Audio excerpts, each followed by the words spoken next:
Repeat करो sir, एक बार repeat करो। नायलॉन मांझा और प्लास्टिक पतंग जब्ती कार्रवाई में हमने ग्राउंड में पटनकर चौक के पास में 3 लड़कों को पकड़ा था। 2 भाग चुके हैं, उसका तीसरा साथी हमने पकड़ लिया। साथ में हमने मांझा नायलॉन मांझा और एक पतंग को जब्त किया। ये इसके 2 साथी भाग गए हैं, तीसरा हमने पकड़ लिया। चेक कर।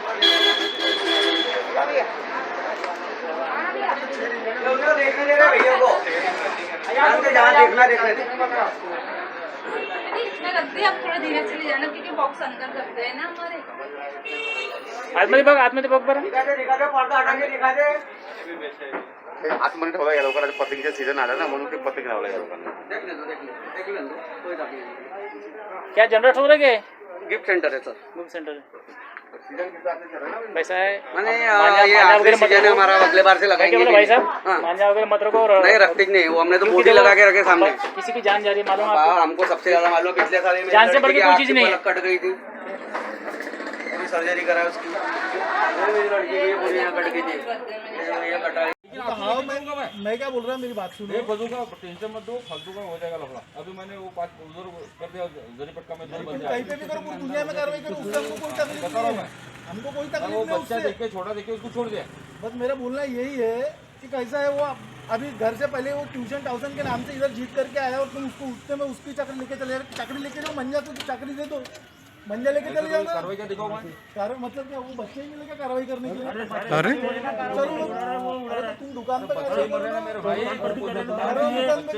जलरा के साथ में दुकान पे कार्रवाई करवाने चलो कार्रवाई करवाने जलरा के दुकान पे जाओ, मैं आता हूँ तुम्हारे साथ। चलो दिखाओ कौन सी दुकान है, चलो दिखाओ कौन सी दुकान है, चलो आ जाओ, चलो बताओ, आ जाओ, चलो बैठो, चक्री दे दो चलो उनकी गाड़ी लो, बैठा रहे उसको। भैया मुझे दुकान दिखा, चलो ना।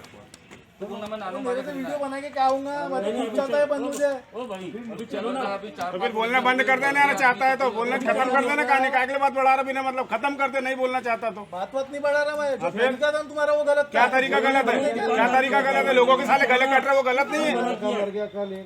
अरे तुम बेचने वालों को मना करो डायरेक्ट। अरे यार उनको बच्चों को मना किया खेलने, ये बच्चों को मना किया खेलने के लिए, खेलो मंजा उड़ा, लेकिन ये इस्तेमाल नहीं होगा। अरे तो आ ही रहा है ना, ये नहीं बोलने के बाद नहीं, तो आ ही नहीं रहा आ रहा तो जहाँ पे जो मिलेगा वो पकड़ा जाएगा, ये आदेश है।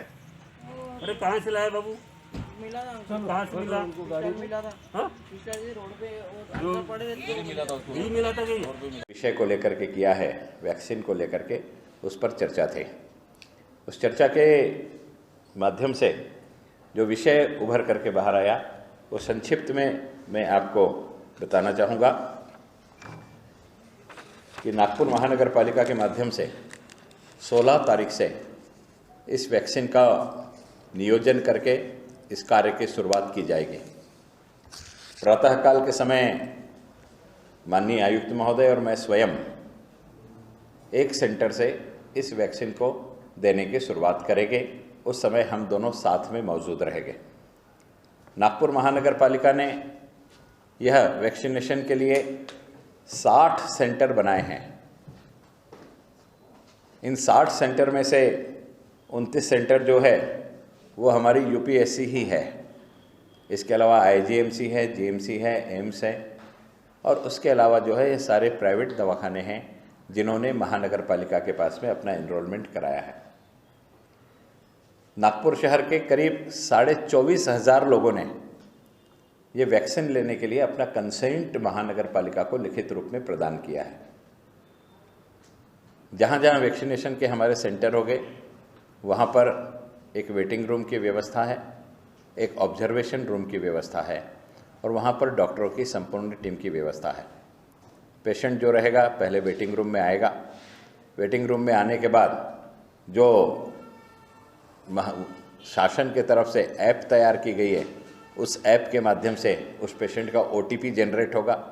ओटीपी जनरेट होने के बाद में उसकी पर्यवेक्षण होगा कि ये वही व्यक्ति है या नहीं है और उसके पश्चात ही जब पुख्ता हो जाएगा कि यह वही व्यक्ति है जिसे वैक्सीन देना चाहिए उसके बाद उसे वैक्सीन दी जाएगी। वैक्सीन देने के बाद किसी प्रकार की अनहोनी ना हो इस दृष्टि से वेटिंग रूम ऑब्जर्वेशन रूम की व्यवस्था है जहां आधे घंटे तक के ऑब्जर्वेशन के लिए पेशेंट को रखा जाएगा। जिसको वैक्सीनेशन किया जाएगा उस व्यक्ति को रखा जाएगा, पेशेंट शब्द उचित नहीं है। और उसको वहाँ रखने के बाद अगर किसी प्रकार से उसको व्याधि होती है तो महानगर पालिका के माध्यम से 108 की एम्बुलेंस उसे तुरंत किसी तज्ञ डॉक्टर के पास, तज्ञ हॉस्पिटल में ले जाने के लिए तैयार है। इसके लिए प्राइवेट हॉस्पिटलों से भी बात होकर के व्यवस्था पूर्ण रूप से तैयार है कि अगर किसी प्रकार की कोई दुर्घटना अनायास हो जाती है तो उसके नियंत्रण की व्यवस्था भी महानगर पालिका ने करके रखी है।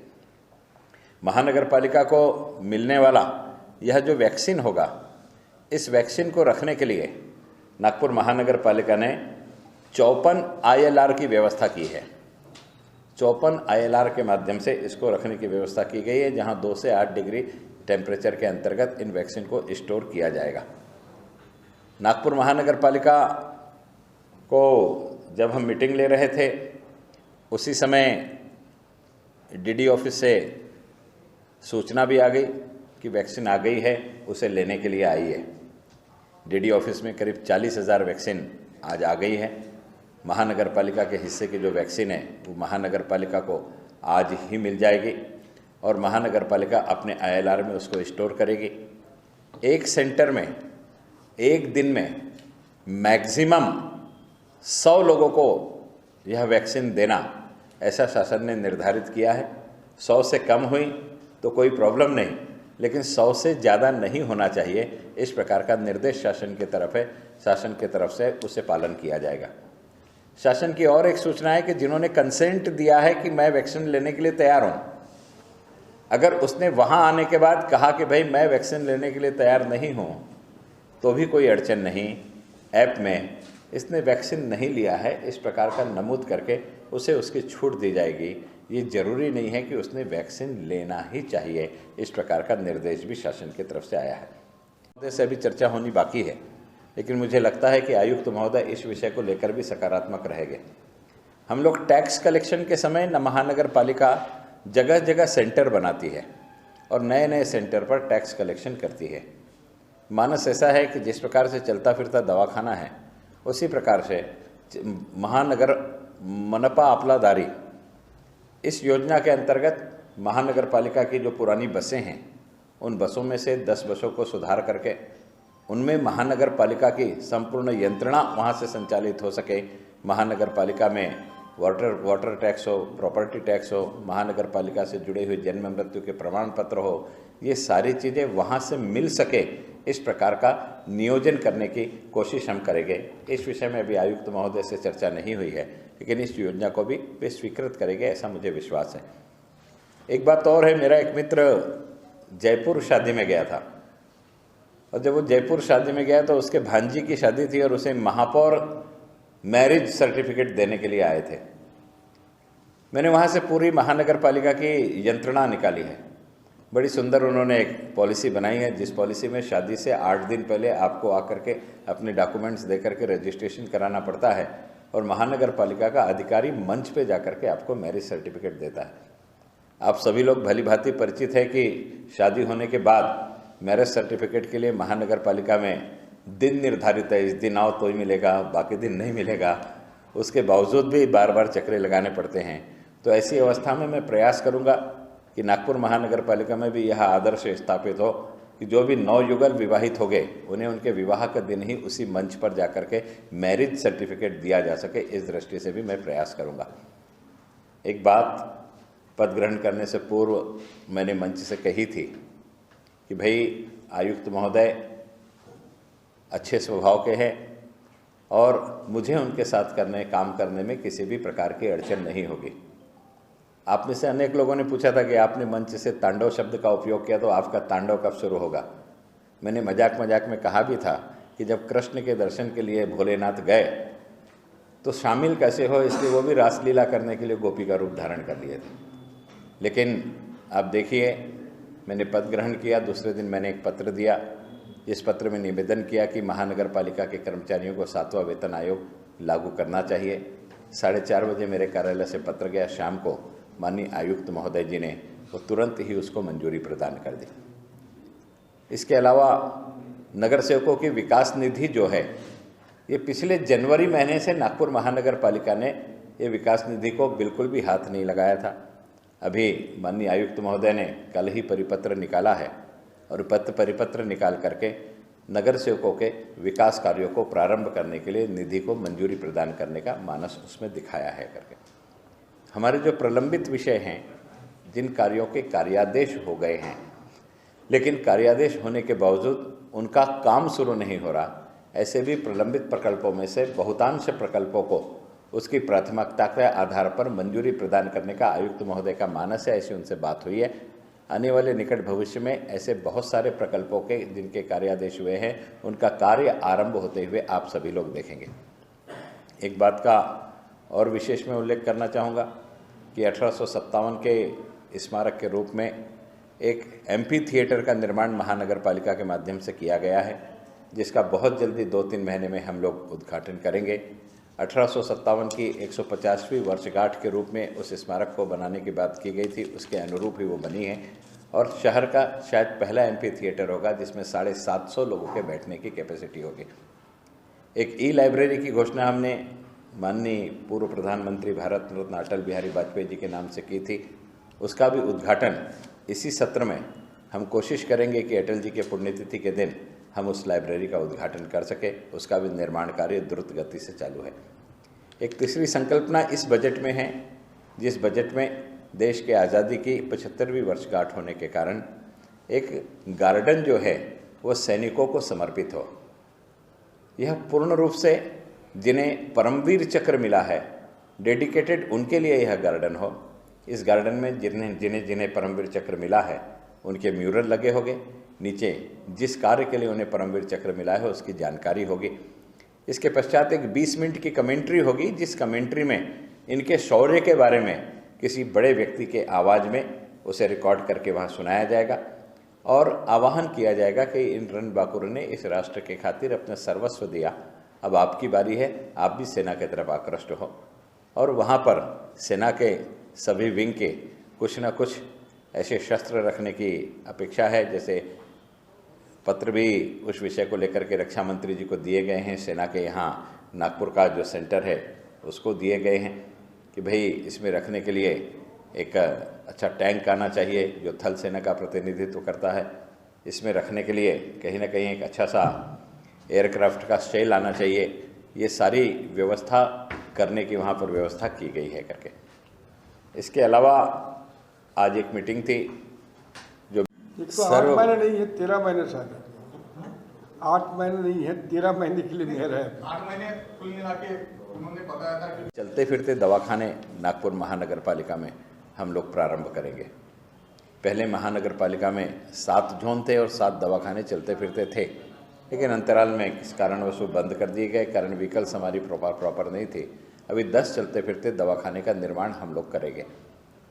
एक विषय और आपसे चर्चा करने का इच्छुक हो कि मैं 7 तारीख को पद संभालने के बाद 8 तारीख को मैंने मीटिंग ली हेल्थ की, तो उस मीटिंग में एक बात की जानकारी मिली।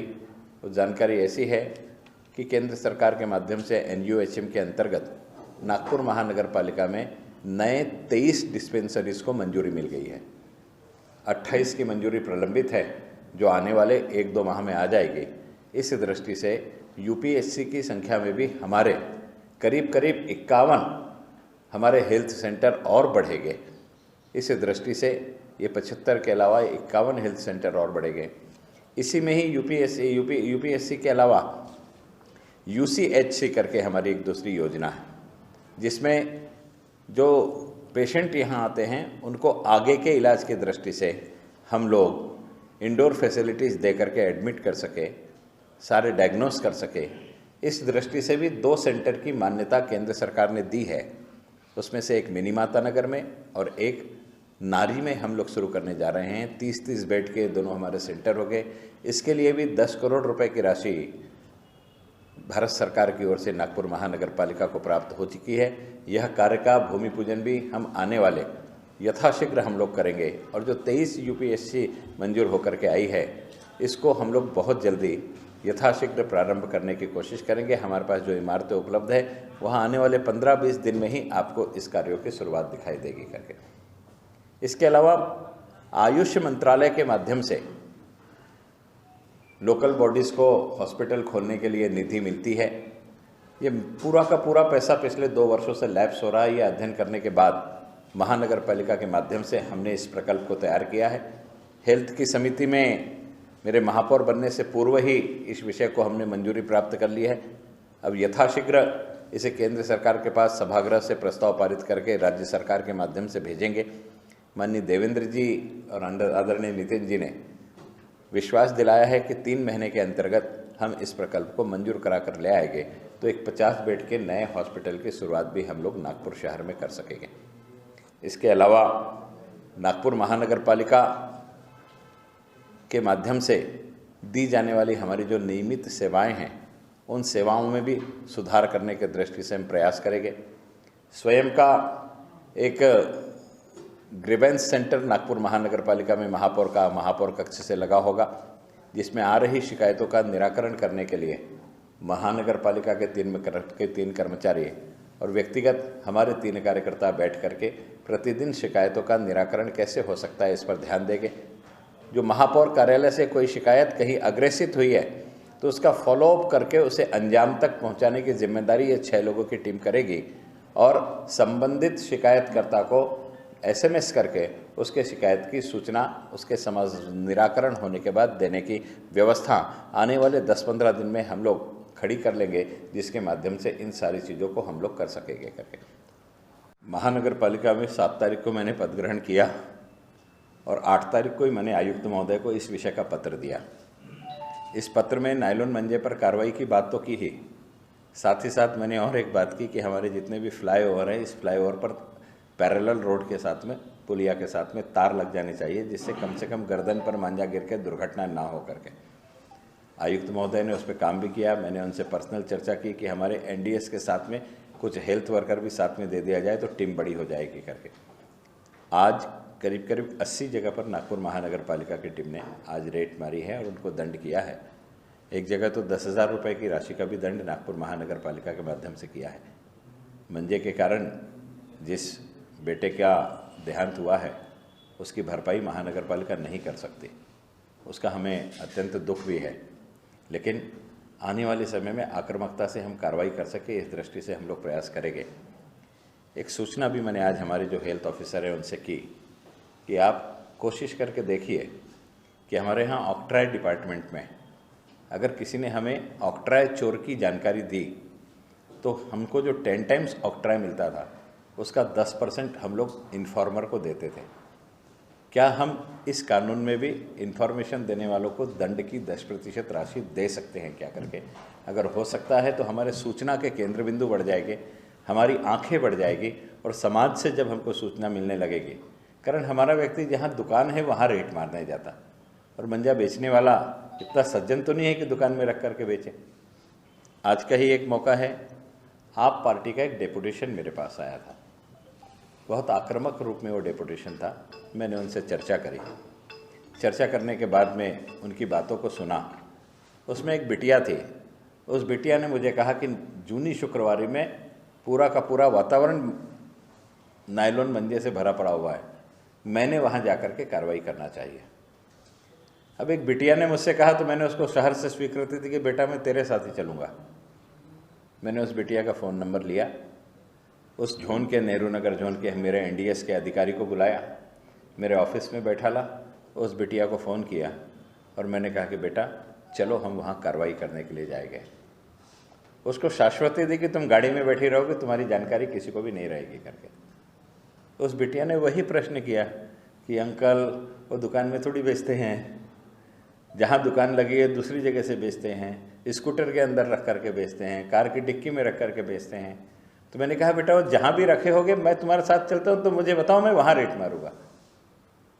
तो उसने रिक्वेस्ट किया कि अंकल अपन अभी नहीं जाएंगे, आप मुझे आपके NDS अधिकारी का नंबर दे दो, मुझे अगर दिखा तो मैं फ़ोटो निकाल के गाड़ी नंबर के साथ उसको सूचना दूँगी, उसको कार्रवाई के लिए कहना। मैंने दोनों का नंबर इंटरचेंज कर दिया, दोनों को एक दूसरे का नंबर दे दिया। अब यह विचार भी उनकी तरफ से आया था कि अगर आप पुरस्कार की राशि रखेंगे, जिसने सूचना दिया, तो शायद आपको अच्छी सूचना आ सकती है। कोई भी अच्छी सूचना उन्होंने दी, मैंने तुरंत अंगीकृत किया, मैंने उसको आगे अग्रेसित कर दिया कि भाई इस प्रकार से आप पॉलिसी बनाओ कि इन्फॉर्मर को भी मिलने वाले दंड में से हम 10% दे सके तो हमको ज़्यादा सूचना आएंगी, हम ज़्यादा तक की कार्रवाई कर सकेंगे। पतंग उड़ाने वालों पर हम लोग आज तक कार्रवाई नहीं करते थे, लेकिन आज हमने उन पर भी कार्रवाई प्रारंभ की है। कल भी आक्रामकता के साथ में जो नायलॉन मंजे से पतंग उड़ा रहे हैं उस पर हम लोग कार्रवाई करेंगे। एक निवेदन सर्वप्रथम आपको बताना चाहता हूँ कि जब कुछ नहीं मिलता था तो आप प्रश्न करते थे मिलेगा क्या, और अब 50% मिल गया तो केवल 85% क्या, अभी 50 मिला है। आने वाले समय में हम कोशिश करेंगे महानगर पालिका की आर्थिक स्थिति मार्च महीने तक और सुदृढ़ हो और आयुक्त महोदय के माध्यम से हमको और ज़्यादा निधि मिल सके, इसका पूरा प्रयास करेंगे। आयुक्त महोदय ने कहीं ये नहीं कहा है कि मैं इसके बाद पैसे नहीं दूंगा। उन्होंने पहला परिपत्रक निकाला है और पहला परिपत्रक अगर 50 का मिलता है तो काम की शुरुआत तो होगी। आज जो बस्ती के अंतर्गत 5,000, 10,000, 20,000 के भी काम है वो नगर सेवक नहीं कर पा रहा था, वो करेगा। तो जो चित्र था कि टोटल काम बंद, उसकी शुरुआत आयुक्त महोदय जी ने कर दी है। आने वाले समय में और भी अच्छे निर्णय सकारात्मक उनके माध्यम से होंगे, ऐसा मुझे विश्वास है। कोई भी व्यक्ति अगर किसी शहर में आता है तो वहाँ की यंत्रणा समझने में उसको समय लगता है। जैसे जैसे वो यंत्रणा समझता है वैसे वैसे काम होने लगता है, और मुझे लगता है कि वो यहाँ की यंत्रणा को जितने प्रमाण में समझे है उतने प्रमाण में निधि दी है। जब 100% समझ लेंगे तो निधि 100% होगी, ऐसा मुझे विश्वास है। राज्य सरकार को स्पेशल पैकेज की मांग कर रही, पार्टी सरकार ने 293 करोड़ दिया था, उसमें अभी कुछ है? बिल्कुल मांग करेंगे राज्य सरकार से, हमारा काम ही है कि मांग करना, और राज्य सरकार का काम ही है हमें निधि देना। जब चुनाव हम लड़ेंगे तो केवल हम नहीं लड़ेंगे, हम लड़ेंगे तो हमारी जो बैलेंस शीट होगी उस बैलेंस शीट में हमारी राज्य सरकार के द्वारा पिछले 3 साल में किया गया काम भी होगा और इस 1 वर्ष में हम जो काम करेंगे वो भी होगा। लेकिन इस सरकार को केवल 1 साल में उन्होंने क्या काम किया उसके आधार पर चुनाव लड़ना पड़ेगा। महाविकास आघाड़ी के उम्मीदवार जब महानगर पालिका के चुनाव में वोट मांगने जाएंगे तो जनता केवल हमसे नहीं पूछेंगे आपने क्या किया, उनसे भी पूछेगी। तो उनको अगर कुछ दिखाना है उन्होंने क्या किया तो उनकी मजबूरी है हमको पैसे देना। उस दृष्टि से हम सकारात्मक प्रयास करेंगे कि इसका सेकंड फेज शुरू करने के दृष्टि से भी शासन की तरफ से ऐप से लेकर के सारी बातें आ गई है। सेकंड फेज में जो फ्रंट लाइनर वर्कर थे उन फ्रंट लाइनर वर्कर के लिए वो योजना होगी। इसमें पुलिस विभाग के लोग, नागपुर म्यूनिसिपल कॉरपोरेशन के लोग और रेवेन्यू डिपार्टमेंट के लोग, इन्होंने बढ़ चढ़ करके कोविड के समय कार्य किया, इसलिए सारे कर्मचारियों को सेकंड फेज में वहाँ पर लागू किया जाएगा। इस दृष्टि का नियोजन किया गया है। थर्ड फेज के केवल गाइडलाइन आई हैं कि थर्ड फेज में 50 साल से ऊपर के जो नागरिक है वही इसका लाभ ले सकेंगे, उसके अलावा कम उम्र के लोग इसका लाभ नहीं ले सकेंगे। और उसमें भी जो कोमॉडरेट पेशेंट हैं उनको प्राथमिकता के साथ में 50 साल के ऊपर के उम्र के लोगों को ये दी जाएगी। लेकिन उसको लेकर के अभी किसी प्रकार की ऐप नहीं आई है, उसका रजिस्ट्रेशन शुरू नहीं हुआ है। जैसे ही शासन की तरफ से निर्देश आएगा उस दिशा में भी हम लोग कार्य करेंगे। मुझे स्थायी समिति के अध्यक्ष के रूप में महानगर पालिका में कार्य करने का मौका मिला। आप सभी लोगों का बहुत अच्छा सहकार्य मिला। यह जो वर्ष है यह आर्थिक दृष्टि से महानगर पालिका के लिए भी बहुत अच्छा वर्ष नहीं है। पूरे देश में कोविड के कारण जो वातावरण उत्पन्न हुआ वह स्थिति नागपुर महानगर पालिका में भी है। इसलिए कोविड हमें एक बात सिखा करके गया कि प्रशासन और जनता मिलकर, कुछ डॉक्टर्स लोगों की तरफ से आया था आज ही, वो बीजेपी की हमारी वैद्यकीय आघाड़ी है उसके तरफ से आया था। उन्होंने कहा था कि आप घोषणा कर दो कि कल घर की छत पर कोई भी पतंग नहीं उड़ा सकता। उनकी सूचना अच्छी है कि पतंग मैदान में उड़ाना चाहिए, लेकिन एक दिन पहले हम अगर ये घोषणा करेंगे तो समाज में एक पैनिक निर्माण होगा। हम सकारात्मक रूप से जनता के बीच में एक वातावरण निर्माण करके अगर इस दिशा से भी कुछ कदम हम उठा सकते हैं तो उस दिशा से भी आने वाले वर्ष में कदम उठाने के लिए हम लोग सकारात्मक रहेंगे।